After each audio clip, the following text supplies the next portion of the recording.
नारदांना 60 मुलं होती. अच्छा. आणि त्यांच्या मुलांची नावंही या संवत्सरांना दिली आहे. आणि त्याचं असं वैशिष्ट्य आहे की इसवी सनाच्या 78 वर्षानंतर शालिवाहन शक सुरू झालाय. 2025चं जे संवत्सर आहे ते विश्वावसु नाम संवत्सर आहे. मला वेगळेपणा असा वाटला याच्यात की हा पुरातन ग्रंथ आहे, पण त्यात वेगळेपणा हा आहे की हा साधा सोप्या भाषेत सामान्य माणसासाठी ज्योतिष विषयकचा हा ग्रंथ आहे की तुम्हाला समदुःखी व्यक्ती मदत करणार आहे की ज्याची पत्नी अपहृत झालेली आहे, असाच कोणीतरी तुम्हाला मदत करणार आहे. आणि आता मी त्याचं नाव सांगतो. ते म्हणजे तुम्ही असंच दक्षिणेकडे चालत किष्किंदेपर्यंत जा. किष्किंदेचा जो राजा सुग्रीव आहे त्याच्या पत्नीला त्याच्या भावाने अपहृत केलेला आहे. तो तुम्हाला पुढे नक्की मदत करेल. त्याच्या साह्यानेच सीतेचं आणि तुमचं पुनर्मिलन.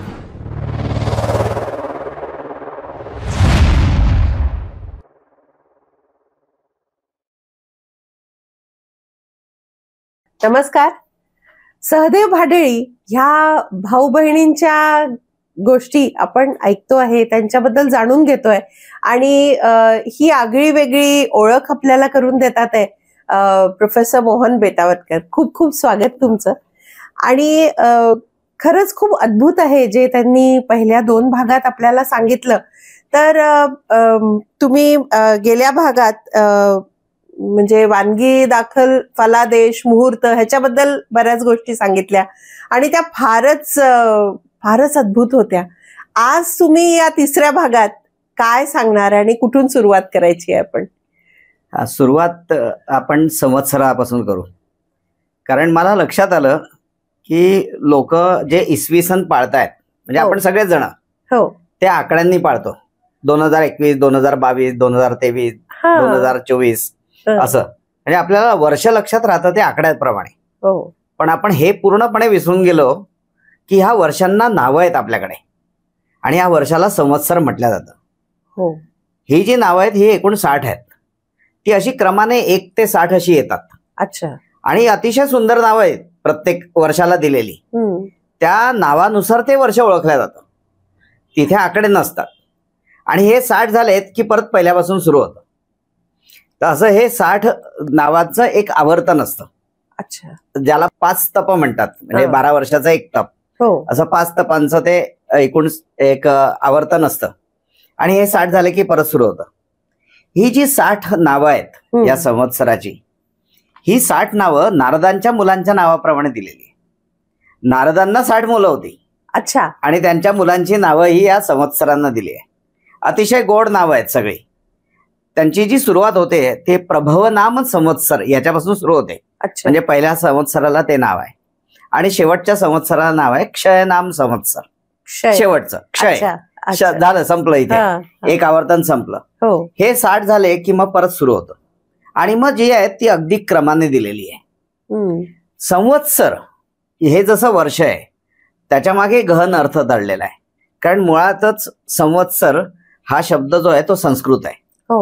आणि त्याची फोड अशी आहे सवत्स, म्हणजे जिथे सह वसतई, सम्यक वसती असं त्याचा अर्थ आहे. म्हणजे जिथे ऋतू हे सह वसतात म्हणजे सम्यकपणे वसतात. अच्छा.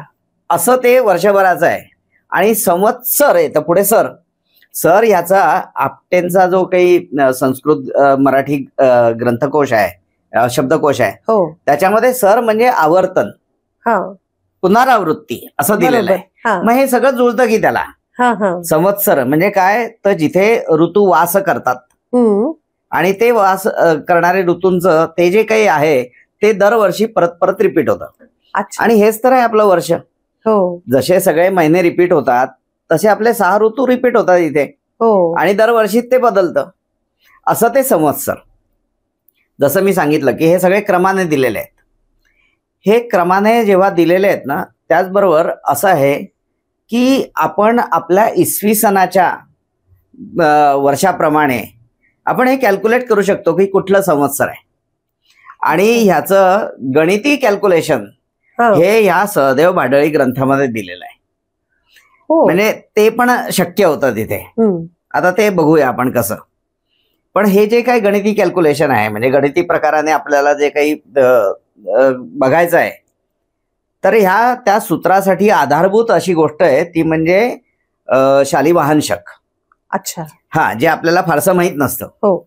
त्याच्यामुळे जे आपल्याला ज्या वर्षाचं संवत्सर काढायचं आहे, आपण ह्याच वर्षाचं बघूया ना, 2025 आहे.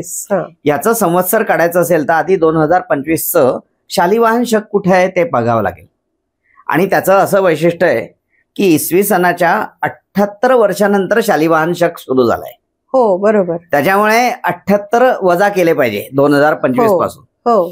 हे वजा केले तर 1947 होतात. म्हणजे 78 वजा केले तर ह्या 25. मग हे 1947 जे आहे हे सध्याचं शालिवाहन शक सुरू आहे. हा त्या सगळ्या कॅल्क्युलेशनचा बेस आहे. मग पुढे काय तर ह्या शालिवाहन शकामध्ये 12 ऍड करायचे, 12 मिळवायचे. अच्छा. आणि त्याला 60ने भागायचं.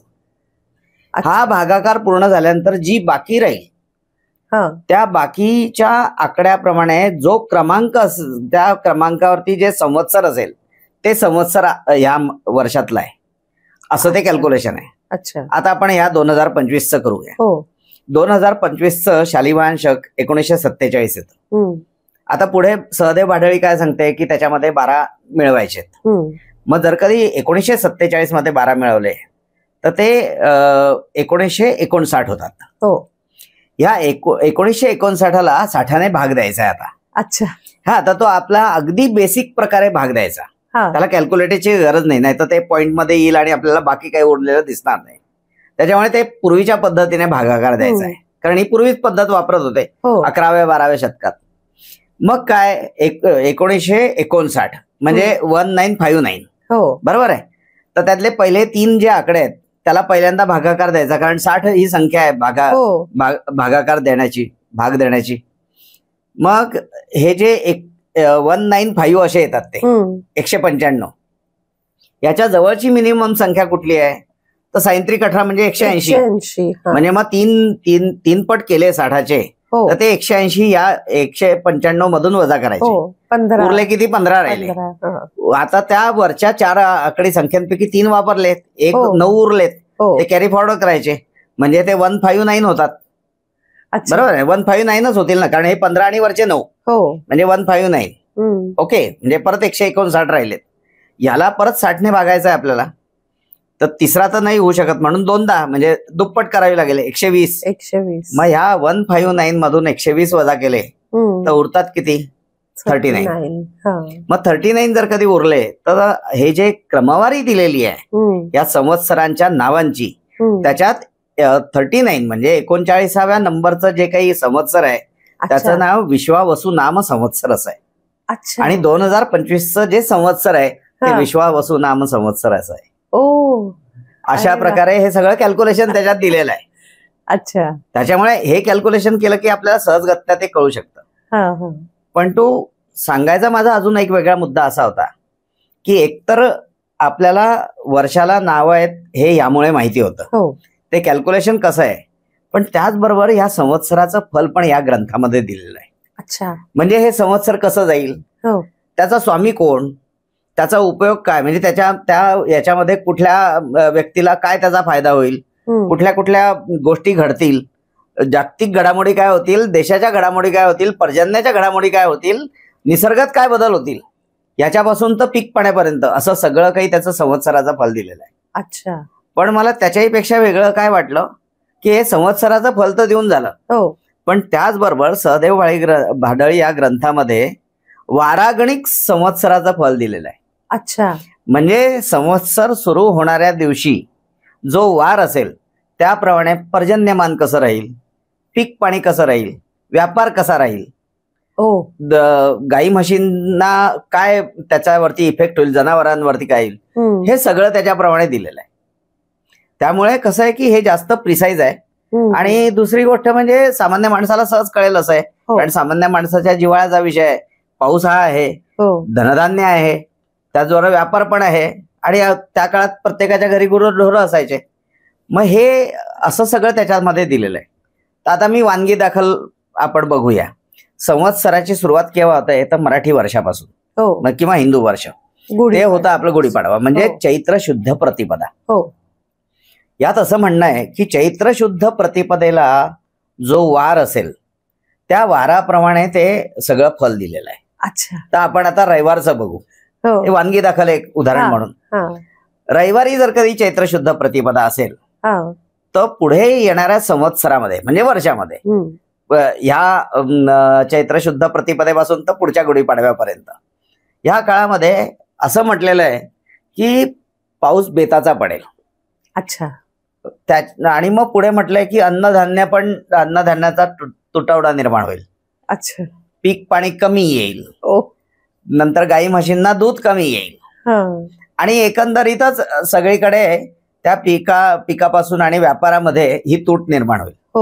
असं हे ज्या संवत्सराचा पहिला दिवस रविवारी येतो त्याच्यासाठी म्हटलंय. अरे आपण आता दुसरं बघू ना, सोमवारी काय म्हटलंय.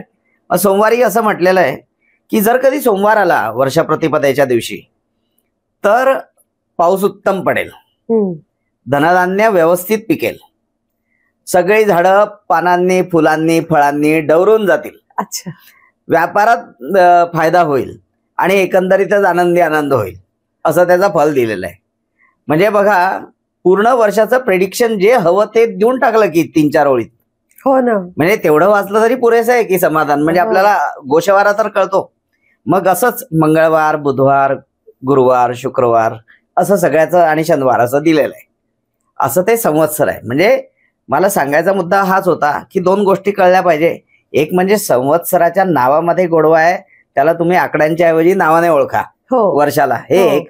आणि दुसरं म्हणजे अरे ते वाचलं समजा हे पुस्तक तर तुम्हाला त्याचं फल कळतं ना. आता बघा, पंचांग आणि ह्याच्यामध्ये फरक हाच आहे की पंचांगामध्ये संवत्सराचं फक्त नाव दिलेलं असतं. हो, माझा पुढचा प्रश्न होता. आणि बाकी काहीच दिलेलं नसतं. ह्याच्यात त्याच्याविषयी सगळं म्हणजे त्या संवत्सराचा स्वामी कुठला, काय फल, सगळं दिलेलं आहे ह्याच्यामध्ये. आणि ते वाचायला सोपं, कळेल अशा भाषेमध्ये असं. हो ना.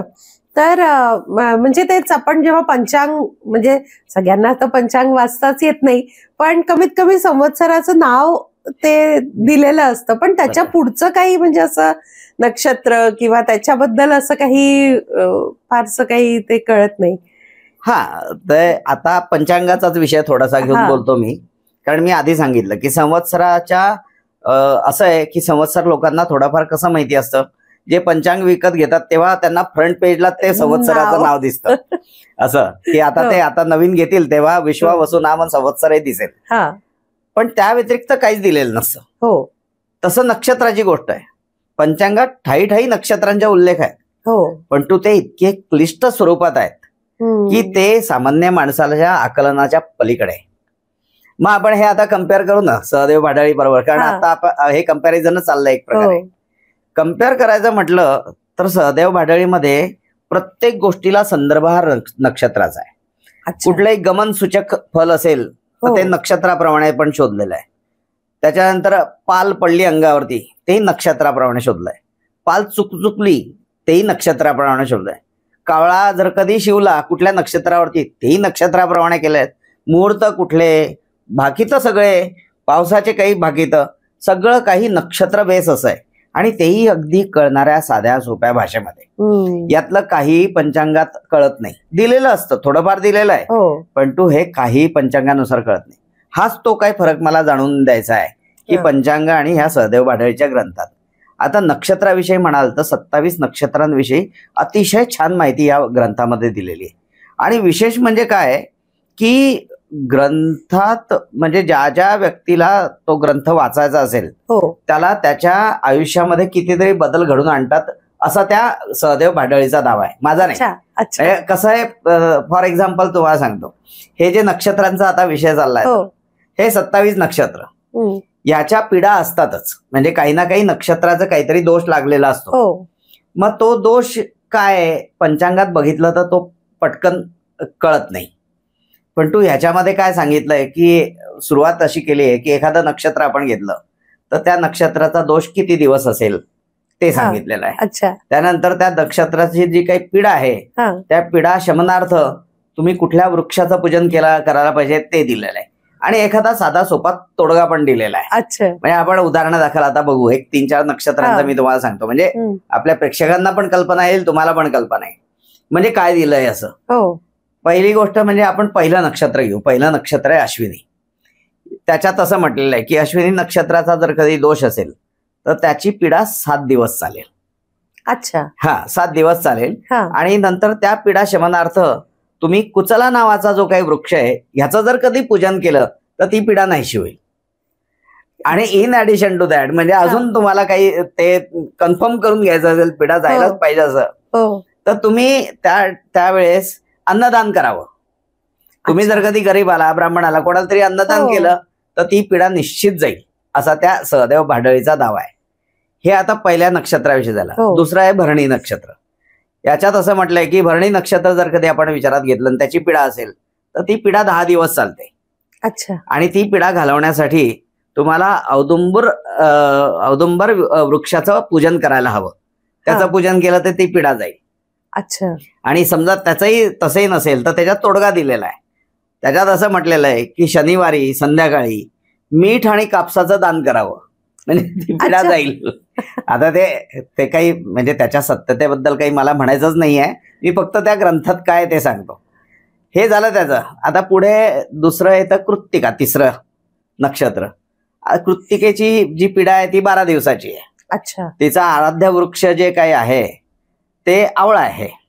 आणि आवळ्याचं पूजन केलं तर त्या नक्षत्राचे 12 दिवसाचे दोष जातात. 12 दिवस. अच्छा. आणि तुम्ही त्यावेळेस गाईला गवत खाऊ घातलं तर अजून त्याची कन्फर्मेशन होत. अच्छा. असं आहे. तर ते शेवटचं जर कधी रेवती नक्षत्राचं बघितलं तर रेवती नक्षत्राची पीडा 26 दिवस चालते. त्याचं आराध्य वृक्ष चिंच आहे. म्हणजे तुम्ही चिंचेच्या वृक्षाची पूजा करायची आणि त्याने तुमचं समाधान होत नसेल पीडा घालवण्यासाठी तर एखाद्या सौभाग्यवतीची नारळाने ओटी भरायची. अच्छा. की ती पीडा गेली. सांगायचा उद्देश एवढाच आहे की आता बघा हे किती साधं सोपं आहे. म्हणजे आपल्याला माहिती आहे की नक्षत्राची पीडा असेल तर त्याची शांती केल्या जाते. मग ती शांती करण्यासाठी आपल्याला ब्राह्मण बोलवावा लागतो आणि खूप खर्च पण होतो. वेगवेगळ्या प्रोसिजर आहे. गायच्या पोटा खालून घाला, असं करा तसं करा. सगळं घर 3-4 तास वेठीस धरल्या जातं. अर्थात मला त्याच्यावरती काही टीका करायची असं नाही आहे. मी एक वेळ सांगतोय. हे एवढं सगळं चाललेलं असतं. खर्चही खूप येतो. सामान्य माणसाला प्रत्येकाला परवडेल असंही नाही ना. शक्य नाही असं. मग ते काय करतात ते ती पीडा नाहीशी नाही करत. म्हणजे तो जो शांती नाही करत. पण बघा ह्याच्यामध्ये काय करायचंय तर फक्त तुम्हाला वृक्ष शोधायचा आहे आणि तुम्ही तुमची पूजा करायची. बरं त्याच्यात तोडगे दिलेले ते काय गाईला नैवेद्य दाखवा, कुठे काय म्हणजे ओटी भरा, काही म्हणजे असं काही फारसं खर्चिक काहीच नाही. इतकं साधं सोपं आहे. म्हणून म्हणजे मला वेगळेपणा असा वाटला याच्यात की हा पुरातन ग्रंथ आहे पण तो त्यात वेगळेपणा हा आहे की हा साधा सोप्या भाषेत सामान्य माणसासाठी ज्योतिष विषयकचा हा ग्रंथ आहे. आता हे बघा ना उदाहरण किती साधं सोपं आहे. असं खूपच सोपं आणि हे कोणालाही करण्यासारखं आहे. त्यामुळे म्हणून तुम्ही जे पहिले सांगितलं होतं की जनमानसात ही या सगळ्या गोष्टी खूपच प्रचलित होत्या आणि लोकांना माहित होत्या, लोकप्रिय होत्या. आणि आता तुम्ही इतकं सगळं सांगताय तर पहिल्या भागापासून मला जरा एक उत्सुकता ही अशी आहे की तुम्ही एकदा म्हणाले होते की गमनाच्या रिलेटेड पण भरपूर गोष्टी आहेत की आपण घराबाहेर कुठे जातोय किंवा एखाद्या कामासाठी जातोय त्याच्यात पण बऱ्याच गोष्टी बघितल्या जातात किंवा छोट्या छोट्या गोष्टींनी त्याच्यात तो फरक पडतो. तर त्याच्याबद्दल थोडं हो आहे ना. याच्यात काय आता हा ग्रंथच त्या संबंधित आहे तर त्याच्याबद्दल असणारच आहे. म्हणजे शकुन म्हणा, स्वप्न फल म्हणा किंवा गमनाचे काही गोष्टी आहेत, काही बाकीचे पण शकुन आहेत. ते आता म्हणजे मी सांगेनच आता आपल्याला. पण महत्वाचा तुम्ही आता हा जो प्रश्न विचारला ना गमनाविषयी, खरं तर मी जेव्हा ह्या सगळ्या गोष्टीचा अभ्यास करत होतो त्यावेळेस मी वेगवेगळे ग्रंथ बघितले. मग त्यात बृहत्संहिता होती. एक 500-600 वर्षापूर्वीचा एक शुकदेव रचित ज्योतिष सार नावाचा ग्रंथ जो फारसा महाराष्ट्रात प्रचलित नाही आहे, उत्तर प्रदेशामध्ये होता आणि त्याचा अनुवाद पण कोणी केलेला नाही आहे. आपल्याला माहित पण नाही. बहुतेक महाराष्ट्रातल्या लोकांना तो माहिती नसेल. असं नंतर मला कळलं की मराठीत कोणीतरी त्याचा अनुवाद केलेला आहे म्हणे. पण ते काही माझ्या वाचनात नाही आलं. पण मी मुळात तो संस्कृतातला वाचलेला आहे. किंवा मग बृहत्संहिता आहे किंवा समरांगण सूत्रधार आहे. तर हे सगळे याच्यातून किंवा मूर्त मार्तंड हे सगळे मी मुद्दाम ते ह्याचा अभ्यास करत असताना पडताळून बघत होतो. तेव्हा मला एक लक्षात आलं की सगळ्यांच्या याच्यामध्ये जिथे जिथे गमनाचा संबंध यायचा तिथे तिथे वाल्मिकींचं नाव घेतलं जायचं. अच्छा. आणि मग माझा तर वाल्मिकी रामायणाचा अभ्यास होताच आधी, मग मी ते परत एकदा वाचायला घेतलं. आणि मग मला त्या म्हणजे आता उदाहरणादाखल मी फक्त 2च गोष्टी सांगतो. आता आपण बघूया म्हणजे कसं गमनाचं त्या काळात पण किती काळजी घेतल्या जात होती. आता पहिला प्रसंग जो आहे तो वाल्मिकी रामायणातला, मी म्हणजे दोन्ही प्रसंग वाल्मिकी रामायणातला सांगतो. वाल्मिकी रामायणातलं जे बालकांड आहे, या बालकांडाचं शेवटी घटना घडलेली ती म्हणजे रामाचं लग्न सीतेशी होतं. आपल्याला तेही माहिती आहे कशा प्रकारे तो स्वयंवर होतो. स्वयंवराची अट पण माहिती आहे की त्यामध्ये ती सीतेचं ते अतिशय अवजड असं शिवधनुष्य जे असतं, जे परशुरामांनी सीतेला भेट दिलेलं असतं, असं ते अवजड धनुष्य त्याला प्रत्यंच्या कोणी लावून दाखवेल त्याला सीता वरमाला घालेल असा तो स्वयंवराचा पण असतो. आता आपल्याला हेही माहिती आहे की ते इतकं अवजड होतं की रावणासारख्या महाबलाढ्याने ते उचलण्याचा प्रयत्न केला तर त्याला त्याचा तोल सावरता आला नाही, त्याच्या अंगावरती ते पडलं. म्हणजे विचार करा ते केवढं जड होतं. असं जड शिवधनुष्य श्रीरामांनी लीलया पेललं. हेच नाही तर प्रत्यंच्या लावताना जी ताकद लावली त्या ताकदीचा परिणाम असा झाला की ते अत्यंत अवजड कणखर असं शिवधनुष्य काडकन मोडलं. आणि पुढे त्याची परिणती सीतेच्या विवाहामध्ये झाली. हा सगळा प्रसंग आटोपला. म्हणजे हे सगळं शेवटी दिलेलं आहे या बालकांडाच्या. आणि मग 74वा जो सर्ग आहे याच्यात प्रसंग असा आहे की हे सगळं विवाह आणि विवाह उपरांत ज्या काही विधी असतात हे सगळे आटोपतात आणि मग नंतर बिदाई होते. आणि मग दशरथ आपल्या 4ही मुलांना आणि त्यांच्या नववधूंना घेऊन अयोध्येला निघतो जनकपुरीहून. आणि मग ते त्यांची विदाई होते, निरोप दिला जातो जनकातर्फे. आणि दशरथ घेऊन जातो आपल्या मुलांना. सगळा लवाजमा असतो, सगळे वेगवेगळे रथ असतात, प्रत्येकाचे वेगळे रथ असतात. भरताचा वेगळा, शत्रुघ्नाचा वेगळा, रामाचा वेगळा, लक्ष्मणाचा वेगळा. त्यांच्या नवपरिणित वधू त्यांच्या बरोबर असतात आणि बाकीचे मग सगळा लवाजमा. असा हा सगळा ताफा चाललेला असतो. तो निघतो जनकपुरीहून म्हणजे नेपाळहून निघतो आणि अयोध्येला पोहोचणार असतो. मध्ये जंगलच जंगल, हिमालय आहे ना मध्ये. त्यामुळे त्या जंगलातून जेव्हा जात असतो तेव्हा या 74व्या सर्गामध्ये अगदी सुरुवातीला म्हणजे 9वा श्लोक असा आहे. या त्या 9व्या श्लोकामध्ये दशरथाने उल्लेख केलेला आहे की बघा केवढा मोठा अपशंग होत होतो. आणि त्याच्या मागची अशी घटना आहे की जेव्हा हा लवाजमा जात असतो त्यावेळेस त्या जंगलातले जे काही पक्षी आहेत ते कर्कश आणि करुण स्वरामध्ये चित्कारत असतात. अशुभ असे त्यांचे स्वर त्यांच्या तोंडून बाहेर पडत असतात सगळ्याच पक्ष्यांच्या. आणि हे जेव्हा दशरथ ऐकतो तेव्हा दशरथ मुळासकट हादरून जातो की अरे सगळं अशुभ सूचक आहे, गमनासाठी अतिशय वाईट आहे. प्रयाणातलं जे आपण आता बघतोय गमन, तर त्या गमनासाठी प्रयाणासाठी हे सगळं वाईट आहे. म्हणून त्याच्यामध्ये प्रश्न पडतो आणि त्याच्यातच त्याला दुसरं एक काहीतरी दिसतं आणि ते म्हणजे त्याला त्याच्या लवाजम्याच्या डाव्या बाजूने असंख्य हरण पळत जातात. अच्छा. आता ते पण अशुभ सूचक असतं. हरिण डाव्या बाजूने पळणं, हरिण उजव्या बाजूने पळालं तर चांगलं आहे. अच्छा. पण तो हे त्याच्यामुळे त्याला जी माहिती असते या शकुनाबद्दलची त्याच्यात तो हादरून जातो आणि गुरु वशिष्ठांना विचारतो. 9व्या श्लोकामध्ये 74व्या सर्गातल्या 9व्या श्लोकामध्ये हे विचारलेलं आहे दशरथाने वशिष्ठांना की बघा हे सगळे पक्षी करुण स्वराने गातायत, अशुभ सूचक आहे सगळं. त्याचबरोबर हरण पण पळतायत माझ्या बाजूने. आणि त्याच्यामुळे मला आता ही भीती आहे की माझ्यावरती आता कुठलं संकट येईल. हे सगळं अशुभ सूचक आहे. संकट येणारी सूचना करणारे हे सगळे काही शकुन आहेत. तर कृपया मला तुम्ही आता सांगा काय तुमचं म्हणणं आहे. अच्छा. तेव्हा वशिष्ठ दशरथाला आश्वस्त करतात आणि 10व्या श्लोकामध्ये वशिष्ठ दशरथाला सांगतात की हे दशरथा, हे अयोध्ये कुमार, तू घाबरू नकोस. याचं कारण आहे हे पक्षी जे काही अशा करुण स्वरात गातायत ह्याचा अर्थ तुझ्यावरती संकट येणार हे निश्चित आहे. अच्छा. पण हरिण ज्या वेगाने तुला उजवीकडे ठेवून पळतायत याचा अर्थ असा आहे की ते संकट तितक्याच वेगाने जाणार आहे. म्हणजे तू घाबरू नको त्या संकटाला, असं ते सांगतात. आणि होतंय तसंच. आता मी पुढचा प्रसंग सांगतो. काय होतं हे जसा लवाजमा पुढे जातो हो. तेव्हा तितक्यात तिथे आगमन होतं परशुरामांचं. अच्छा. संताप दग्ध परशुराम त्या ठिकाणी आलेले असतात. हो, त्यांचा संतापलेल्या धनुष्य स्थितीत. मोडला. अरे बरोबर आहे अगदी. तर त्यांचं ते संतापलेल्या स्थितीत आलेले असतात की अरे माझं शिव म्हणजे मी दिलेलं धनुष्य हो. हे एका क्षत्रियाने मोडलं. याचं कारण त्यांनी नुकतीच पृथ्वी निक्षत्रिय केलेली असते हो. आणि त्याच्यात तो संताप भरलेला असतो. हो. आणि अशा स्थितीमध्ये ते येतात. ते आलेले असताना त्यांना हा दशरथ पाय उतार होतो रथातून आणि समोर जातो, त्यांचं स्वागत करतो. आतिथ्य मी काय करू हे विचारतो, त्यांना नमस्कार करतो असं. तेव्हा संतापलेले परशुराम सांगतात की मला हे तुझं काही आतिथ्य वगैरे नको, काही नको, मला तू सांग तो क्षत्रिय कुमार कोण आहे ज्याने माझं शिवधनुष्यचा भंग केलाय किंवा मोडलाय. मला त्याच्याशी युद्ध करायचं आहे. मी त्याला युद्धाचं आव्हान देण्यासाठी फक्त इथे आलेलो आहे जनकपुरीत.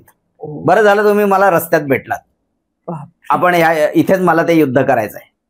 कुठे आहे तो कुमार? आणि हे ऐकल्याबरोबर दशरथ काहीतरी बोलणार, तेवढ्यात श्रीराम पाय उतार होतात रथातून आणि त्या ह्यांच्याकडे जातात परशुरामांकडे.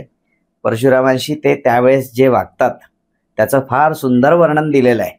ते अतिशय रुजुतेने बोलतात, अतिशय सौम्य शब्द वापरतात आणि अतिशय आदरपूर्वक त्या वार्तालाप होतो. या सगळ्या वागण्याने परशुराम प्रभावित होतात आणि त्यांच्या मनातला राग निघून जातो. एक प्रकारे राम त्यांचं हृदय जिंकतात.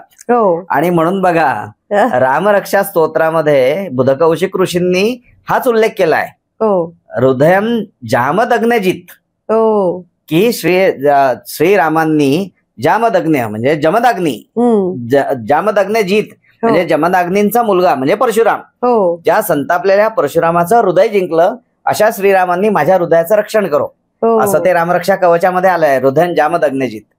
तर ते तसंच होतं, ते जिंकतात आणि अशा प्रकारे ते संकट आलेलं ते टळतं. असा हा जो एक उल्लेख आहे. तसाच रामायणामध्ये अजून पुढे पण उल्लेख आहे गमनाविषयीचा, कारण ते पण ऐकण्यासारखं आहे. म्हणजे इथे आपल्याला कळलं की गमनाविषयी फारच दशरथ अलर्ट होता आणि त्याने घाबरून वशिष्ठांना विचारलं, त्यांनी काय सांगितलं तसंच सगळं पुढे घडलं. अर्थात ही मी पुढची कथा मुद्दाम सांगितली की माहिती व्हावी प्रेक्षकांना. पण गमनाचा उल्लेख पुढे अरण्यकांडामध्ये पण आहे. अच्छा, होतंय काय म्हणजे थोडासा प्रसंग सांगतो की जो समजायला सोपा जाईल. सीतेचं अपहरण झालेलं असतं आणि राम आणि लक्ष्मण सरीबाहेर झालेले असतात, कारण त्यांना दिशाच कळत नाही. सीता शोधायची तर कुठे शोधायची, त्याच्यामुळे सगळा प्रश्न पडलेला असतो आणि ते इकडे तिकडे फिरत असतात. अशातच त्यांना मरणोन्मुख जटायू भेटतो आणि मग जटायू सगळं समजून सांगतो की माझं त्या रावणाशी कसं युद्ध झालं, त्याने कसं तुझ्या पत्नीला पळवलेलं आहे आणि तो दक्षिणेकडे गेलाय. हे एवढं सांगून जटायूचा मृत्यू होतो. पुढे जटायूचं ते सगळं जलांजली वगैरे दिल्या जाते आणि मग हे दक्षिणेकडे मार्गक्रमण करतात दोघं. पुढे ह्या वाल्मिकी रामायणातल्या ह्या अरण्यकांडातल्या 69व्या सर्गामध्ये हे सगळं मार्गक्रमण दिलेलं आहे. अच्छा, 69व्या सर्गाच्या सुरुवातीला एक कथा आलेली आहे. ते म्हणजे त्यांना जाता जाताना त्या दक्षिणेकडे जात असताना निबिड अरण्यामध्ये अयोमुखी नावाची राक्षसी भेटते. अच्छा, आणि ती ह्या दोन सुकुमारांना बघून ह्यांच्या प्रेमात पडते आणि ती म्हणते मला तुमच्या म्हणजे रामाशी तरी लग्न करू दे, नाही तर लक्ष्मणाशी. हे त्या दोघांच्या लक्षात येतात. इथे ह्यांना आधीच टेन्शन आलेलं असतं दोघांना, म्हणजे ते सगळे त्या ह्याने विवंचनेमध्ये असतात दोघ जण. त्याच्यातच लक्ष्मण तात्काळ आपल्या बाण काढतो आणि तिचं पण नाक आणि कान कापतो. अच्छा, आपल्याला फक्त शूर्पणखेचं नाक कापलेलं माहिती आहे, पण तू वाल्मिकींनी या 69व्या सर्गामध्ये अयोमुखीचं पण लक्ष्मणाने नाक आणि कान कापला असा उल्लेख केलेला आहे. आणि ती पळून जाते. ही पळून जात असताना ते अजून त्यांना निबिड असं घनदाट अरण्य लागतं. जसे अरण्यात शिरतात तसं त्यांना काहीतरी अशुभ दोघांनाही वाटायला लागतं. आणि अशातच काय होतं की जो 21व्या श्लोकामध्ये म्हणजे 69व्या सर्गातल्या 21व्या श्लोकामध्ये लक्ष्मण श्रीरामांना म्हणतो की आर्य माझा डावा बाहू स्फुरण पावतोय. स्फुरण पावणं म्हणजे बघा आपली पापणी फडफडते ना, कंपन पावते, तसं बघा आपला कुठली तरी नस अशी तडतड उडते कधी कधी. तर ते त्याला स्फुरण म्हणतात संस्कृतमध्ये. अच्छा, आणि शकुनामध्ये पण त्या स्फुरणाचा उल्लेख मी पुढे करणारच आहे. तर ते त्याच्या डाव्या बाहूला ते स्फुरण येतं आणि त्याला माहिती असलेल्या शकुनाचे जे पॅरामीटर्स आहेत त्याच्याप्रमाणे तो रामांना सांगतो की आर्य बघा, माझा डावा भाऊ हा स्फुरण पावतोय, म्हणजे हे कुठल्या तरी मोठ्या संकटाची नांदी आहे, आपण लवकरच कुठल्या तरी मोठ्या संकटामध्ये सापडणार आहे. हे म्हणत नाही तर तेवढ्यातनं वंजुळ नावाचा पक्षी त्याच्या डोक्यावरून उडत जातो. अच्छा. आणि मग 23व्या श्लोकामध्ये लक्ष्मण श्रीरामांना सांगतो की मी आता तुम्हाला संकटाची सूचना केली, हो, पण तू बघा आता वंजुळ नामक पक्षी शिळ घालत घालत, आणि ती पण अतिशय आनंदी शिळ घालत घालत उडालाय माझ्या डोक्यावरून. हो, याचाच अर्थ असा आहे की आपण संकटातून, संकट तर आपल्यावरती येणारच आहे. अच्छा. पण तू त्या संकटातून आपण नुसतं सुटणार असं नाही, तर कुठली तरी आनंददायक गोष्ट आपल्याला ऐकायला मिळणार आहे. अच्छा. आणि ह्या दोन्ही गोष्टी खऱ्या होतात. हो. आता मी पुढची गोष्ट सांगतो. कसं काय? कारण गमनाविषयीच आपण बघतोय ना, तर ते कसं उल्लेख आहे त्याचा. पुढे ते जातात तेव्हा त्या याच्यात अचानक तिथे एक राक्षस असतो, त्याचं नाव कबंध.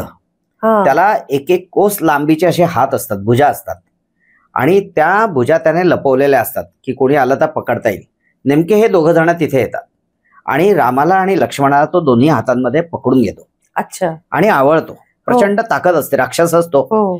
कबंध, त्याला काही धड नसतं, त्याचं तोंड त्याच्या पोटामध्ये असतं. त्याचा उल्लेख वेगळ्या प्रकारे केलेला आहे, ते जाऊ द्या. पण तू त्या कबंध जेव्हा त्यांना आवळून खायला जवळ घेतो त्यावेळेस राम आणि लक्ष्मण आपली तलवार काढतात आणि त्याच्या भुजा छाटून टाकतात. त्याला इंद्राने उशाप दिलेला असतो की तुझ्या भुजा जर कधी छाटल्या गेल्यात तर तुला मोक्ष प्राप्ती होईल. आणि पुढे तो मोक्षाला जातो. तो जेव्हा स्वर्गारोहण करतो तेव्हा त्या भुजा कोणी कापलेल्या असतात तर राम आणि लक्ष्मणांनी. त्याच्यामुळे त्याला ते उपकृत झालेला असतो त्या दोघांकडून तो. त्यामुळे तो त्यांना सांगतो की आता मी स्वर्गारोहण करतोय, पण मी जाण्यापूर्वी तुम्हाला काही महत्वाची गोष्ट सांगतो की हे प्रभो, तुम्ही माझे हे जे हात कापलेत त्याच्यामुळे मी स्वर्गारोहण करतोय, मला मोक्ष प्राप्त झालाय. आणि हे इंद्राने सांगितलं होतं की राम आणि लक्ष्मण तुझे कापतील म्हणून. ती घटना आज घडते. मी नक्कीच उतराई आहे तुमचा, आणि तुम्ही कृपया मला आशीर्वाद द्या. पण त्याचबरोबर मी आता तुम्हाला अजून काही गोष्ट सांगतो, ती म्हणजे तुम्ही पत्नी वियोगाने दुःखी आहात. मला जी माहिती आहे त्याच्याप्रमाणे असं म्हटलेलं आहे की तुम्हाला समदुःखी व्यक्ती मदत करणार आहे, की ज्याची पत्नी अपहृत झालेली आहे असाच कोणीतरी तुम्हाला मदत करणार आहे. आणि आता मी त्याचं नाव सांगतो. ते म्हणजे तुम्ही असंच दक्षिणेकडे चालत किष्किंदेपर्यंत जा. किष्किंदेचा जो राजा सुग्रीव आहे त्याच्या पत्नीला त्याच्या भावाने अपहृत केलेला आहे, तो तुम्हाला पुढे नक्की मदत करेल. त्याच्या साह्यानेच सीतेचं आणि तुमचं पुनर्मिलन होईल. म्हणजे बघा, जे लक्ष्मणाने सांगितलं होतं की संकट येईल तर ते संकट आलं, आणि त्या संकटाचा निरसन होईल ते पण निरसन झालं लवकर. आणि त्याचबरोबर त्यांना चांगली न्यूज पण मिळाली की आपल्याला शुभसूचक काहीतरी ऐकायला मिळेल, वार्ता, ते पण मिळालं. म्हणजे गमनाचा उल्लेख जो तुम्ही केला, सहदेव भाडाळीमध्ये तर गमनाचे खूप आहेत, पण वाल्मिकी रामायणाचे पण रेफरन्सेस त्याच्यामध्ये आहेत. वाल्मिकी म्हणजे सहदेव भाडाळीमध्ये पण दिलेला आहे. यातला पहिला रेफरन्स आणि जो दुसरा मला माहिती होता तो सांगितला, पण हे ठाई ठाई शकुनांविषयी वाल्मिकींनी रामायणामध्ये लिहिलेलं आहे. अच्छा, किती महत्वाचं आहे. कितीदा तरी ह्या गोष्टींचा उल्लेख झाला असेल, पण अशा ह्यांनी कोणी बघितलं नाही कदाचित. मला आता पुढचं असं विचारायचं आहे की जसं आता तुम्ही सांगितलं वाल्मिकी रामायणात तर शकुनांबद्दल बरंच काही आहे, गमनाचे शकुन आहेत. तर सहदेव भाडळींनी ह्याच्याबद्दल काय सांगितलंय, म्हणजे त्याच्यातलं पण आम्हाला थोडस. अर्थातच, कारण त्याच्यात तर खूप बऱ्याच सगळ्याच गोष्टी सहदेव भाडाळीमध्ये अगदी सविस्तर दिलेल्या आहेत. तर गमनाच्या विषयी का नसणार आहे. आपण आता गमनाविषयी जर कधी बघितलं तर सहदेव भाडाळीने हे गमनाविषयी जे काही दिलेलं आहे त्याविषयी असा पण एक उल्लेख आहे की हे जे शकुन फलं असतात, ह्या शकुन फलांचा सगळ्यात पहिला उल्लेख हा शंकरांनी नारदांना केलाय.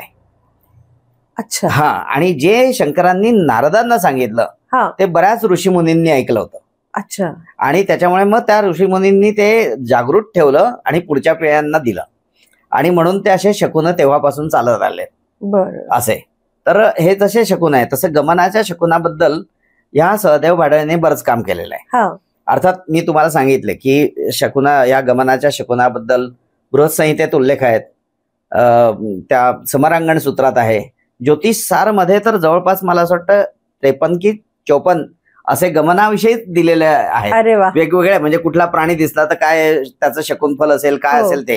म्हणजे एकंदरीत काय तर ज्योतिषशास्त्राच्या ग्रंथांमध्ये आहेच.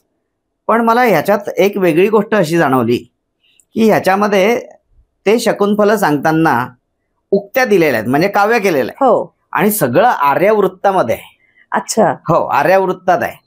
त्याच्यात तिने 2 कॅटेगरी केल्या आहेत. एक म्हणजे शुभ शकुनाचे गमनाचे शुभ शकुनफल आणि गमनाचे अशुभ शकुनफल असे. तर आपण आता शुभ बघू. आता शुभ शकुनफल सांगताना पहिलं मी एक तिची उक्ती सांगतो. ती अशी आहे की अरुणोदय प्रवर्तल्यावरी, हे मराठीत आहे. अरुणोदय प्रवर्तल्यावरी दक्षिण चरण ठेवीजे द्वारी. दक्षिण म्हणजे उजवा. दक्षिण चरण ठेवीजे द्वारी. वाम चरण रघुगासा मग तू जाई अष्टदिशा. अच्छा. त्याचा अर्थ असा आहे की तुम्हाला जर कधी गमनास प्रातःकाळी बाहेर पडायचं असेल तर सूर्योदयाची वाट पहा. सूर्योदय झाल्याबरोबर तुमचं उजवं पाय जो आहे तो दाराबाहेर ठेवा आणि मग कुठल्याही दिशेला जा. तुमची कार्यसिद्धी नक्की आहे. हे शुभसूचक आहे असं त्याच्यामध्ये दिलंय. दुसरं तर फार विचित्र आहे, म्हणजे ते हिंदीतलं आहे. त्याच्यामध्ये दुसरे जे आहे ती उक्ती अशी आहे, सव्य पावसे दक्षिण अंगे खुजावे अपना श्वान. परत सांगतो, सव्य पावस, सव्य म्हणजे डावं, दक्षिण म्हणजे उजवं. सव्य पावसे म्हणजे डाव्या पायाने, दक्षिण अंग म्हणजे उजवा अंग, डाव्या पायाने उजवा अंग, खुजावे अपना श्वान. श्वान म्हणजे कुत्रा. कुत्रा जर कधी, म्हणजे तुम्ही घराबाहेर पडल्याबरोबर, आता पुढची ओळ अशी आहे की गमन समय देखतो, गमन समय देखतो यही अपना शकुन जान. अच्छा. म्हणजे जर कधी तुम्ही गमनाला बाहेर पडलात आणि बाहेर एखादा कुत्रा डाव्या पायाने त्याचं उजव्या बाजूचे अंग खाजवत असेल तर ह्याला शुभ शकून जा, म्हणजे तुमचं सगळी कार्यसिद्धी होईल. अरे वा. हे हिंदीतलं आहे.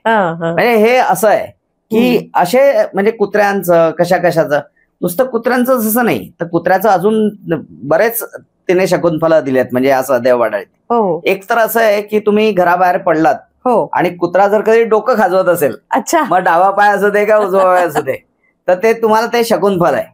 अच्छा. हा, त्याचं पोट खाजवत असेल, तो डाव्या पायाने पोट खाजवत असेल तर ते शकुनफल आहे. उजव्या पायाने खाजवत असेल ते अशुभ फल आहे. असे काय त्या विचित्र दिले. हेच नाही, हरण पण, म्हणजे तुम्हाला समजा एकच हरण दिसलं किंवा 3 हरण दिसले किंवा 13 हरण दिसलेत तर हे सगळे शुभकारक आहेत गमन समयी. पण तू त्याच्याऐवजी वेगळ्या संख्येचे जर कधी हरण दिसलेत तर मात्र कुठेतरी काहीतरी गडबड आहे, तुमची कार्यसिद्धी न होण्याची शक्यता दाट आहे. हेच नाही, सशाबद्दल पण सांगितलंय. तुम्ही गमन म्हणजे प्रयाण करत असताना, चालत असताना जर कधी तुमच्या उजव्या बाजूने जर कधी सशाचा आवाज आला तर नक्की शुभ आहे, पण डाव्या बाजूने आला तर मात्र अशुभ आहे. अरे म्हणजे हे असं सगळं त्याच्यात दिलेलं आहे. म्हणजे प्राण्यांचा पण मदत घेतली आहे. आता अशुभ फलाविषयी सांगतो. अशुभ फलाविषयी पण फार सुंदर उक्ती आहे. त्याच्यामध्ये म्हटलंय की गमन समय देख श्वान फरफराय अपना कान. म्हणजे तुम्ही बाहेर जात असताना, बाहेर पडल्याबरोबर जर कधी कुत्रा आपला कान असा फरफरत असेल, म्हणजे फडफडत असेल, फरफराय अपना कान, तो अशुभ फल काजको, म्हणजे कामासाठी निघत असाल तर ते नक्की महाअशुभ आहे. म्हणजे महाअशुभ फल काजको. हा शकुन साक्ष दे प्रमाण. म्हणजे असा तुम्ही समजा त्याचा शकून की हा अशुभ शकून आहे, तुमचं कुठलंही काम होणार नाही, कार्यनाश होईल. त्याच्यामुळे जर कधी कुत्रा कान फडफडत असेल तर ते अशुभ आहे. हे असं सगळं दिलेलं आहे. पण हे देताना इतके पॅरामीटर्स वापरलेत, इतक्या वेगवेगळ्या गोष्टी वापरल्यात, त्या आपण नुसत्या ऐकूनच थकून जातो. म्हणजे आता बघा, कुठल्या वारी कुठलं काम करायचं आणि कुठलं काम करायचं नाही, वर्ज, हे दिलेलं आहे. त्याच्यानंतर गमन म्हणजे जायचं असेल, तुम्हाला प्रयाण करायचं असेल तर कुठला वार त्याच्यासाठी शुभ आहे आणि कुठला वार अशुभ आहे हे दिलेलं आहे. म्हणजे 7 वारांचं झालं. त्याच्यानंतर तिथीविषयी दिलंय. कुठल्या तिथीला गमन शुभ आहे आणि कुठल्या तिथीला गमन अशुभ आहे हे दिलेलं आहे. पण त्याचबरोबर दुसरं पॅरामीटर लावलेलं आहे, म्हणजे कुठल्या वारी कुठली तिथी आली तर गमन शुभ आणि कुठल्या वारी कुठली तिथी आली तर गमन अशुभ हे पण दिलेलं आहे. पुढे नक्षत्रांचं दिलंय, 27 नक्षत्र. 27 नक्षत्रांपैकी कुठलं नक्षत्र आहे गमनसमयी शुभ आहे आणि कुठलं नक्षत्र आहे गमनसमयी अशुभ आहे हे दिलंय. पण परत त्याला वाराचा पॅरामीटर लावलाय, म्हणजे कुठल्या वारी कुठलं नक्षत्र आलं तर गमनसमयी शुभ आहे आणि कुठल्या वारी कुठलं नक्षत्र आलं तर गमनसमयी अशुभ आहे हे दिलेलं आहे. अच्छा, पण हेच राहिलं का, अजून पुढेही आहे. अरे कुठली गमनसमयी दिशा शुभ आणि कुठल्या वारी ती शुभ आहे आणि कुठल्या वारी ती अशुभ आहे हे दिलेलं आहे.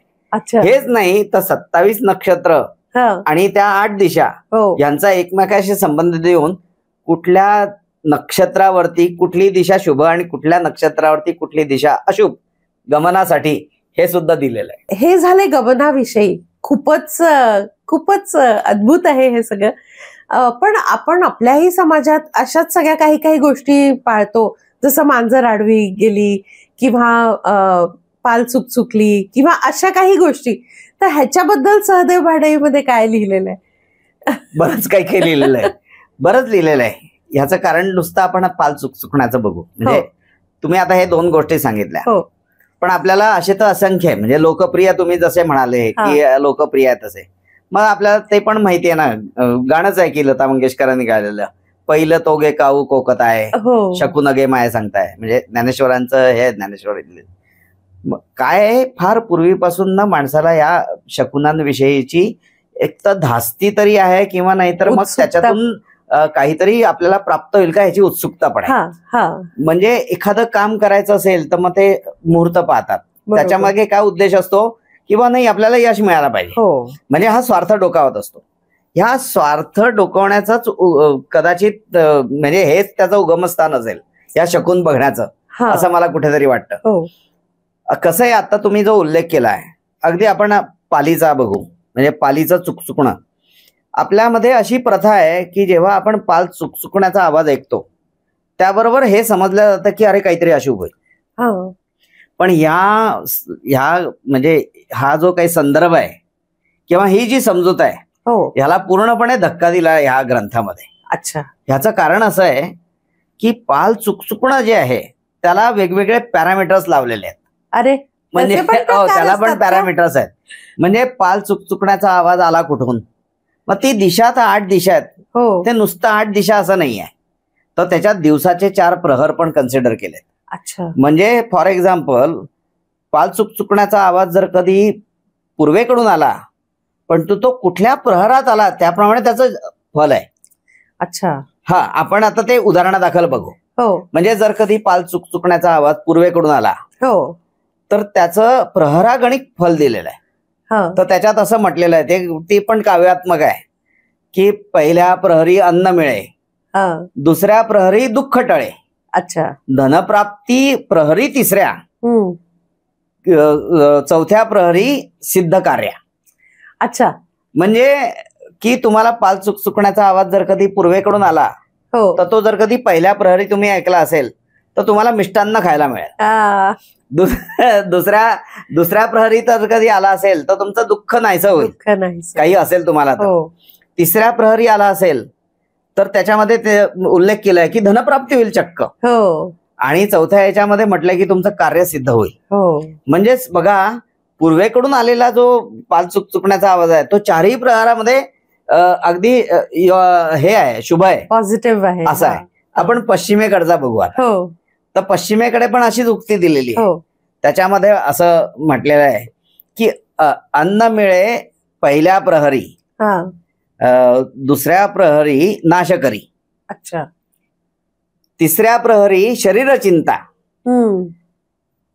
तिसऱ्या प्रहरी शरीर चिंता, कार्य होईल प्रहरी चौथ्या. अच्छा, म्हणजे ह्याचा अर्थ असा आहे की पश्चिमेकडून जर कधी पालीच्या चुकचुकण्याचा आवाज तुम्हाला आला तर पहिल्या प्रहरी जर कधी आला असेल तर मिष्टान्न मिळेल. दुसऱ्या प्रहरी जर कधी असेल तर तो मात्र तुमच्या कार्याचा नाश करेल, म्हणजे तुमचं काही काम होणार नाही, अशुभ आहे. तिसऱ्या प्रहरी आला असेल तर तोही अशुभ आहे, कारण काय तुम्हाला शारीरिक त्रास काहीतरी सुरू होईल. आणि चौथ्या जे आहे त्याच्यात मात्र तुमचं कार्य सिद्ध होईल असं सांगितलं. म्हणजे बघा, नुसतं पाल चुकण्याला हे वेगवेगळे पॅरामीटर लावले तर काय काय होतं, हे असे सगळे अशा प्रकारचं त्याच्यामध्ये दिलेलं आहे की हे म्हणजे पाल चुकणं आपण प्रत्येक वेळेस असं ठरवतो की नाही हे अशुभ आहे, ते तसं नाही आहे. ते प्रहरागणिक त्याचे जे काही शकुन फल आहेत हे मात्र वेगवेगळे दिले आहेत. त्याच्यामुळे पाल चुकण्याविषयी जे काय असेल ते मनातून मुळात काढून टाकायचं की हे नाही, फक्त प्रहर बघायचं आणि त्याप्रमाणे ठरवायचं की हे शुभ की अशुभ. पण कसं आहे की याच्याबरोबर तुम्ही तो जो उल्लेख केला की लोकप्रिय आहे, त्याच्यात पापणी फडफडणं पण आहे बघा. डावा उजवा त्याला स्फुरण म्हणतात. तर हे पापणी फडफडणं जे आहे त्याला स्फुरण म्हटलं जातं. तर ह्या सहदेव भाडळीमध्ये ह्या स्फुरणाविषयी जे आपल्या शरीराचे एकूण 20 अंगांचा उहापोह केलेला आहे. म्हणजे आपल्याला नुसती पापणी फडफडणं माहितीये, किंवा आता मी उदाहरण सांगितलं रामायणातलं की तो बाहू फडफडण्याविषयी सांगतोय. तर तसं मग पोट आहे, कंठ आहे, ओठ आहेत, कपाळ आहे, कान आहेत, हे नाक आहेत, हे सगळं आपल्याला बघा ह्याचे अनुभव येतात कधी कधी. तिथली नस तडतडते किंवा फडफडते, काय जे काय म्हणायचं ते. पण हे सगळे काही आहे ह्या स्फुरणावरती पण शकुनफलं दिलेत. आणि मग त्याच्याप्रमाणे ते असतात. आपण नुसतं पापणीचं बघू. पापणीबद्दल असं म्हटलंय की वरची पापणी फडफडली तर शुभ आणि खालची पापणी फडफडली तर अशुभ. पण त्याला पाढभेद आहे. स्त्रीची डाव्या डोळ्याची पापणी वरची आणि खालची, आणि पुरुषाची उजव्या डोळ्याची पापणी. बरं, याच्या पुढे काय सांगितलंय, म्हणजे पुरुषाच्या शुभ अशुभ शकुनांविषयी विचार करायचा असेल तर उजव्या डोळ्याच्या पापणीचं फडफडणं फक्त बघायचं, आणि स्त्रीविषयी विचार करायचा असेल तर फक्त डाव्या डोळ्याचा फडफडणं बघायचं. पण जर कधी स्त्रीचा उजवा डोळा फडफडला तर त्याला शकुनफल नाही आहे, आणि पुरुषाचा डावा डोळा फडफडला तर त्यालाही शकुनफल नाही. म्हणजे ते कन्सिडर नाही. म्हणजे इतकं डिटेल त्याच्यामध्ये सगळं दिलेलं आहे. तर हे फडफडण्याविषयी झालं आणि स्फुरणांविषयी. फक्त मला याच्यामध्ये थोडीशी एक वेगळी गोष्ट अशी जाणवली की ह्या फडफडण्यामध्ये म्हणजे स्फुरणांमध्ये, अवयव स्फुरणामध्ये सहदेव भाडळीमध्ये असं दिलंय की बाहू स्फुरण जर कधी झालं तर तुम्हाला नवमैत्री प्राप्त होईल. मित्र प्राप्ती होईल असं म्हटलेलं आहे. आणि आपण वाल्मिकी रामायणामध्ये बघितलं की अरण्यकांडातल्या 59व्या सर्गात जे काही उल्लेख आहे, 69व्या सर्गामध्ये जो काही उल्लेख आहे की लक्ष्मण सांगतो 21व्या श्लोकामध्ये की माझा बाहू स्फुरण करतोय आणि ते संकट सूचक आहे. म्हणजे त्याचं शकुनफल अशुभ आहे एक प्रकारे लक्ष्मणाच्या बोलण्यावरून. ऑन द कॉन्ट्ररी, म्हणजे उलट असं आहे की सहदेव भाडळीमध्ये असा उल्लेख आहे बाहू स्फुरण झाला तर तुम्हाला नवमैत्री प्राप्त होईल. एखादी अंगावर पाल पडली तर त्याचंही बरंच हे असतं, म्हणजे त्याच्याबद्दल पण आहे का? खूप आहे. म्हणजे खूप आहे. असं का सांगितलं, पाल जर कधी अंगावरती पडली तर तो अवयव असतो ना, कुठल्या तरी अवयवावरती पडते. अशा 31 अवयवांचा उहापोह केलेला आहे सहदेव भाडळीमध्ये. स्त्रीच्या वेगळ्या आणि पुरुषाच्या वेगळ्या, त्याचे फल वेगळे दिलेले आहेत. आणि ह्याला पल्लीपतन असं म्हणतात. म्हणजे पाल पडण्याला पल्लीपतन म्हणतात. सहदेव भाडळी असा दावा करते की जी शकुनफल पल्लीपतनाची आहेत, मग शुभ असू दे किंवा अशुभ असू दे, तीच सरडारोहणाची आहे. म्हणजे काय होतं, हे हा 11व्या-12व्या शतकातला आहे. त्या काळात सगळे लोक असे निसर्गाच्या जवळ राहत होते. असं शहर काही प्रकार नसायचा, आणि शेताच्या आसपास घरं असायचं किंवा खेडेगावामध्ये झाडी असायची, आसपास छोटी छोटी श्रब तरी असायची, आणि तिथे सरडे अगदी सुखाने नांदायचे. तर बऱ्याच वेळा ते सरडेनं अंगावरती चढायची आणि कुठल्या तरी अवयवावरती येऊन थांबायचे. समजा एखादा सरडा पायावरती मांडीवरती येऊन थांबला आणि मांडीवरती पाल पडली तर या दोघांचे शकुनफल सारखे आहेत असा दावा ह्या सहदेव भाडळीमध्ये दिलेला आहे. त्याच्यामुळे आपण एक उदाहरण म्हणून बघूया. त्याच्या आता मस्तक, समजा मस्तकावरती पाल पडली किंवा सरडा पूर्ण अंगावरती चढून मस्तकावरती जर कधी थांबला, कारण तो ज्या अवयवावरती थांबेल त्या अवयवाचं ते शकुनफल दिलेलं आहे. समजा मस्तकावरती थांबला तर अशा वेळेस तुम्हाला राजमैत्री प्राप्त होईल असं फल त्याच्यामध्ये.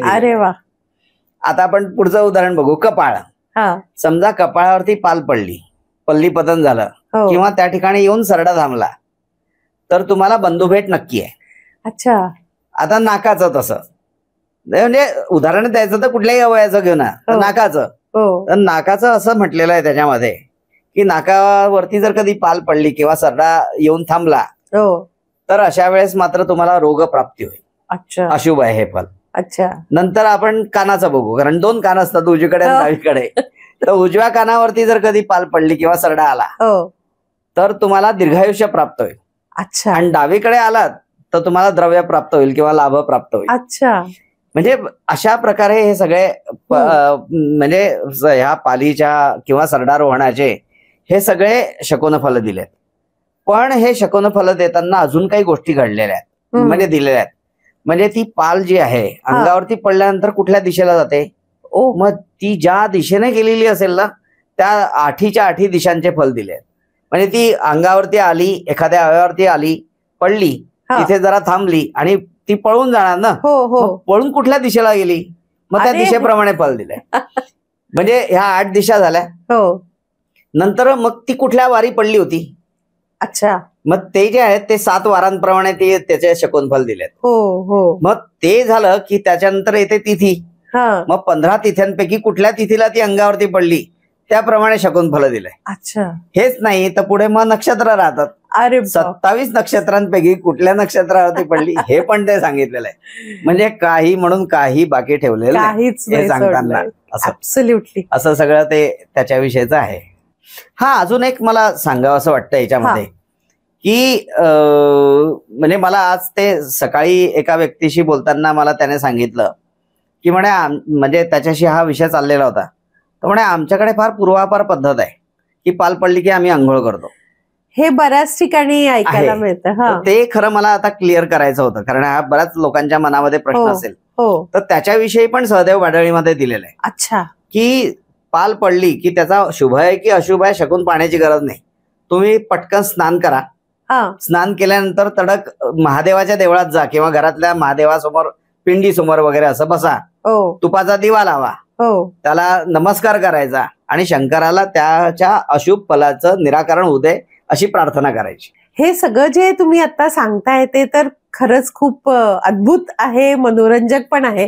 पण यापूर्वी पण तुम्ही काही शकुनांची अशी एक जंत्री दिली होती, त्याबद्दल पण आम्हाला सांगा की त्याच्यातनं काय. आणि तुम्ही हेही म्हणता म्हणजे असं बोलताना की ह्या सगळ्या गोष्टी आपण आपल्या ह्यानी किती लेवल पर्यंत त्याचा अभ्यास किंवा ह्याच्यावर विश्वास करायचा आहे ते सुद्धा तुमच्याकडनं जाणून घ्यायचं आहे. म्हणजे नाही ते तर सांगणारच आहे मी. म्हणजे पण आता तुम्ही जंत्रीचा विषय काढला तर आपण आतापर्यंत काय बघितलं की स्फुरण बघितलं.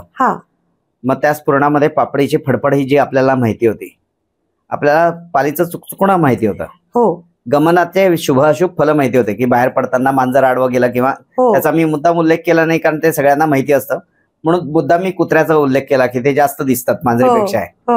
आणि मग ते तसं करता करता पुढे आपण आलो ते ह्या पल्लीपतन म्हणजे पाल अंगावरती पडणं आणि सरडा चढणं, कारण त्याच्या शकुनफल सारखे आहेत म्हणून सरड्याचा उल्लेख केला. आज काय आपण शहरात राहतो तर सरडे नसतातच, पण तू ह्याच्याबरोबर इतर पण प्राण्यांचा उहापोह आहे की. अच्छा. आता त्यातलं सगळ्यात पहिल्यांदा आपण कुत्र्याचं उदाहरण घेऊ. कुत्र्याचं आपल्याला सगळ्यात जास्त वाईट काय वाटतं तर जेव्हा रात्री त्याचं रडणं ऐकू येते त्याला श्वानरुदन म्हणतात. श्वानरुदन हे ऐकणं म्हणजे अशुभ असंच समजलं जातं. खरं तसं नाहीये.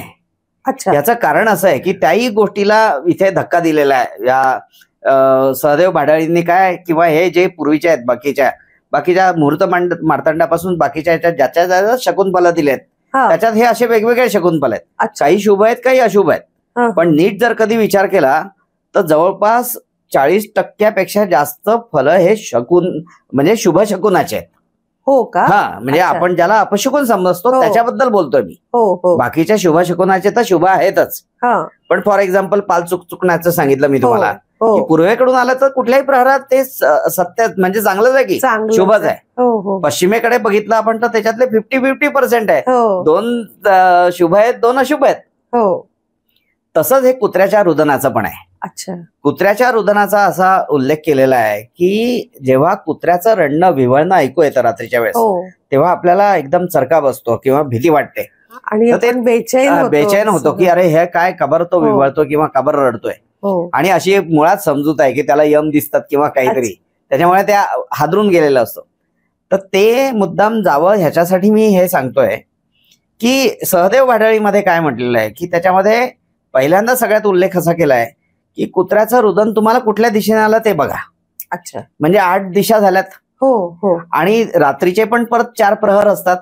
ते कुठल्या प्रहराला ऐकू आलं त्याप्रमाणे शकुनफल आहे. मी अगदी उदाहरण सांगतो. समजा पूर्वेकडून कुत्र्याचं रुदन म्हणजे कुत्र्याचं रडणं ऐकू आलं आपल्याला, विवळणं ऐकू आलं, तर अशा वेळेस जर कधी पहिल्या प्रहारात आलं असेल तर पहिल्या प्रहारात जर कधी तुम्हाला ते आलं असेल तर तुम्हाला तुमची चिंता वाढेल. म्हणजे काहीतरी चिंताजनक काहीतरी घडणार आहे आणि त्याची चिंता तुम्हाला त्रास देईल. दुसऱ्या प्रहारात ऐकू आलं तर तुम्हाला मिष्टान्न मिळेल. अच्छा. तिसऱ्या प्रहारात ऐकू आलं तर तुमची काळजी वाढेल किंवा कोणाविषयीची काळजी तुम्हाला वाटायला लागेल. आणि चौथ्या प्रहारात आलं तर तुम्हाला द्रव्य लाभ होईल, धनलाभ होईल. आता बघा हेही 50-50% झालं ना. म्हणजे प्रत्येक वेळेस कुत्रा विव्हळतोय, ओरडतोय, रडतोय म्हणून अशुभच आहे आणि घाबरायचं कारण नाही. असं काही नाही आहे. याच्यासाठी मी मुद्दाम उदाहरण सांगितलं. हे झालं कुत्र्याविषयी. तसंच अजून होल्याविषयी असतं. होला बहुतेकांना माहितीये, त्याला कवडा असं पण नाव आहे त्या पक्षाला. कबुतरासारखा असतो तो, दिसायला कबुतरासारखाच असतो, फक्त त्याचा रंग जरा थोडासा असा ब्राउनिश असतो. असा जो होला आहे हा पूर्वी जास्त दिसायचा, आता शहरात ते जास्त राहिले नाही. सेम कबुतरासारखं सगळं त्याचं फीचर असतं. ह्या कबुतरासारखा जो काय हा होला आहे, ह्या होल्याचं पण शुभ आणि अशुभ शकून आहे. अच्छा. जर कधी तो घरात आला आणि घरामध्ये येऊन देवघरात बसला तर मात्र घरामध्ये आजार पण शिरेल. अच्छा. असं आहे. समजा तो होला घरात आला आणि त्याने आवाज केला तर घरामध्ये मिष्टान्न नक्की मिळेल सगळ्यांना. अच्छा. असं आहे. आणि तिसरं असं पॅरामीटर दिलेलं आहे की हा होला घरात आला आणि काही न करता परत तसाच गेला, अशा वेळेस घरमालकाला आजार पण निश्चित आहे. असं ते प्रेडिक्शन ह्या ग्रंथामध्ये दिलेलं आहे. अच्छा. म्हणजे हे होल्याविषयी झालं. म्हणजे बघा, आपण कुत्रा बघितला, होला पाहिला, कावळा राहिलाच की. अच्छा. आता कावळ्याचे 2 प्रकार आहेत. एक म्हणजे त्याची कावका म्हणजे कावळ्याचा शब्द, आणि दुसरा म्हणजे कावळ्याचा स्पर्श.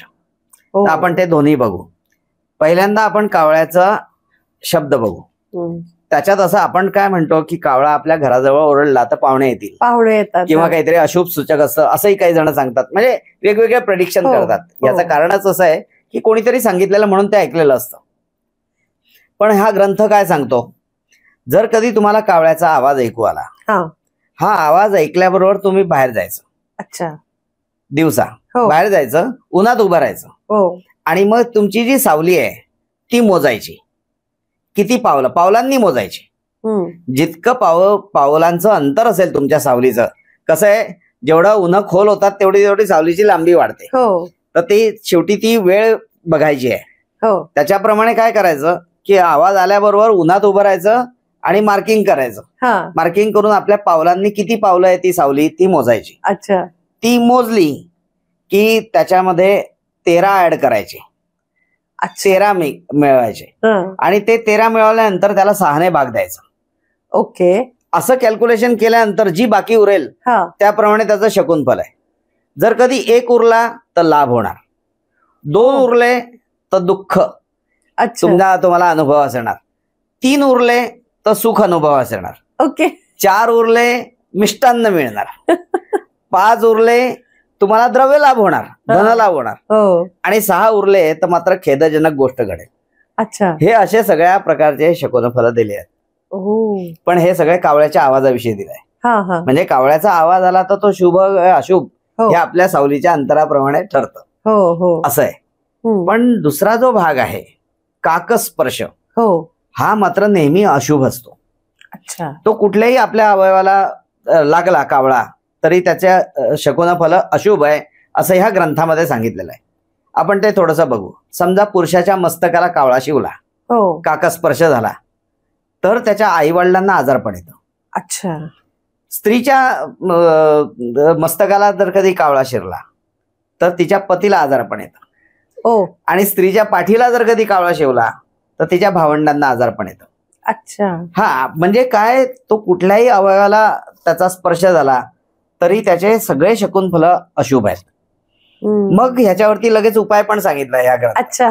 हा, म्हणजे तो उपाय असा आहे की काकस्पर्श झाल्याबरोबर आपण कोणीतरी मेलं, मग एखादा प्राणी मेला असं अवयव तरी चालेल, की आपल्या घरातली मांजर गेली, त्यांच्या घरातली मांजर गेली, किंवा कोणाचा तरी कुत्रा गेला, असं व्हर्च्युअल काही असं अशी आवाई उठवायची. अच्छा. हा, सगळीकडे सांगायचं, 2-4 ठिकाणी सांगायचं की असं असं, अरे तो मेला बरं का. असं जर कधी केलं तर काकस्पर्शातलं कुठलंही अशुभ फळ आपल्याला अनुभवास येत नाही, असा दावा त्यांनी केलेला आहे. आता बघा, म्हणजे आपण कावळ्याचा बघितलं, सगळं बघितलं. आता ह्याचं कन्क्लुजन काय, तर काय ह्या ज्या प्रदीर्घ आपल्या मुलाखती झाल्या 3, ह्याच्यामध्ये मी अगदी सुरुवातीपासून हे सांगतोय की हा एक आगळा वेगळा ग्रंथ आहे. नुसता आगळा वेगळा आहे का, तर तसं नाही आहे. तर हा साधा सोपा आहे कळण्यास, सगळ्या सामान्य माणसाला आहे. आणि मी प्रत्येक वेळेस हे सांगतोय की त्यातल्या कथा कल्पित आहेत, हे मनोरंजन आहे. प्रत्येक शकुंतल सांगताना मी हे सांगितलेलं आहे की हे सहदेव बाडळे सांगते. म्हणजे माझं असंच म्हणणं आहे की ही जी काही आहे ती ह्या ग्रंथाची तोंड ओळख याच्यासाठी हा आपला सगळा काही उहापोह चाललेला आहे, किंवा या 3 वेगवेगळ्या मुलाखती, म्हणजे 3 मुलाखती या त्याच्यासाठी रेकॉर्ड झालेल्या आहेत की फक्त ह्या ग्रंथाची तोंड ओळख व्हावी. याच्यात असा कुठेही उद्देश नाही आहे की मी कुठेही दावा करत नाही की हे सत्य आहे. मी सत्याचा दावा कुठे केलाय, तर मला जेव्हा तिथे पाण्याचा रेफरन्स आला जमिनीखालचा, तो खरोखर मला पाणी लागलेलं आहे. अलिबागला येऊन पाहू शकतात की अक्षरशः 12 फुटावरती पाणी आहे, म्हणजे डोळ्यांनी दिसतं त्या बोरवेल मधलं. त्यामुळे कसं आहे की त्याच्याबद्दलच मी फक्त सांगितलं. दुसरं ग्रहणाविषयी सांगितलं. ग्रहणाचं कॅल्क्युलेशन तर 14 तारखेला लोकांना लक्षातच येईल. त्याच्यानंतर कसं आहे की दावा करायची काही गरजच नाही. संवत्सराचं कॅल्क्युलेशन तर कित्येक ग्रंथामध्ये दिलेलं, ते आजही कोणी करून बघतं, कोणाला ते येईल. ह्या 2-4 गोष्टी सोडल्या तर मी कुठेही कसलाही दावा केलेला नाही. आणि याचं कारण असं आहे की मला कुठेही अंधश्रद्धा पसरवायची नाही आहे. कोणीही या शकुनांवरती डिपेंड राहून स्वतःची मानसिकदृष्ट्या दुर्बलता प्रकट करायची नाहीये. आणि कोणाला जर कधी वाटलं की याच्यातली सत्यता पडताळून पाहिजे तर ते पडताळून पाहू शकतात. त्याचा सक्तीबंदी आग्रह पण नाही मी करत आहे. माझं फक्त एवढंच सांगणं आहे की हा जो काही पुरातन प्राचीन असा ग्रंथ आहे, याच्यात एक तर सगळ्यात महत्वाची गोष्ट म्हणजे सगळं काव्यात्मक दिलेलं आहे. दुसरं म्हणजे साध्या सोप्या भाषेत दिलंय. आणि तिसरं म्हणजे आकलनास अतिशय साधं सोपं आहे. अशिक्षित माणसाला पण ते कळू शकतं, ज्याला वाचता येतं तेवढं, बाकी काही कळलं नाही तरी चालेल. त्यामुळे त्या ग्रंथाची तोंड ओळख हा एवढाच फक्त उद्देश आहे या सगळ्या आपल्या मुलाखतीचा, आणि हेच मला सांगायचं आहे. येस, मला फार छान वाटलं, कारण हे तुम्ही फक्त त्या ग्रंथाचा अभ्यास फक्त एक ग्रंथ म्हणून नाही केला, तर त्याला एक कंपॅरिझन म्हणून आणखीन पण इतरही ग्रंथांचा त्याच्यात रेफरन्स आला, आणि त्याच्यावरनं तुम्ही आमची ओळख करून दिली हे सहदेव बाडळे ह्या ग्रंथाबद्दल. खूप छान छान आणि नवीन नवीन गोष्टी सांगितल्या. तर खरंच म्हणजे हे सगळं फार छान वाटतं, आणि आपल्याच गोष्टी आपल्यालाच पुन्हा पासून समजून घेण्यात मदत झाली. वेगळा आनंद असतो त्यात. एकदम छान. आणि काही अपशकून बद्दल जे आपण लहानपणीपासून काहीतरी गोष्टी करत असतो, त्याच्यात अजूनही काही हे मिळालंय, फूड फॉर थॉट मिळालं ज्याला आपण म्हणतो. सो तुमचं खूप खूप धन्यवाद. आणि असंच काही नवीन नवीन विषय घेऊन तुम्ही नक्की पुन्हा आपल्या ज्ञानयात्रेच्या या पॉडकास्टमध्ये आणि आपल्या बुधवारच्या कार्यक्रमात या, असा मी तुम्हाला आग्रहाचं म्हणजे ही विनंती करतो. आणि thank you so much for your time, and thank you so much from all our viewers. Really appreciate your efforts. धन्यवाद.